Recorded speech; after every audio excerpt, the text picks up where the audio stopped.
لازم اعرف الاول انا بروج المنتج السياحي بتاعي ده في اي جنسيه وفي اي دوله. المزاج بيختلف والرغبات والطلبات بتختلف من تنوع جنسيه الأسواق بالظبط. كمان. يعني انا مثلا لما اجي اخاطب السوق الفرنسي، مم. الفرنسيين مهووسين بالحضاره المصريه القديمه، وبالتالي انا لما بعرض عليهم الرحلات والباكج بتاعتي، انا بديله ايه؟ الاقصر، اسوان، الاهرامات، الاماكن اللي فيها اثار.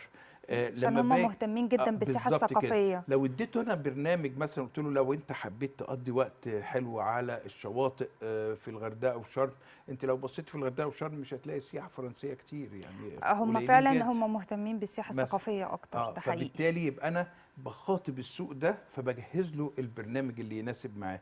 الاسبان يحبوا كروزات النيل جدا، ده حقيقي. عندهم اه. الرومانسيه والجو الجميل، وياخد بقى باين ايه من كروزه في أفلامهم النيل. كمان.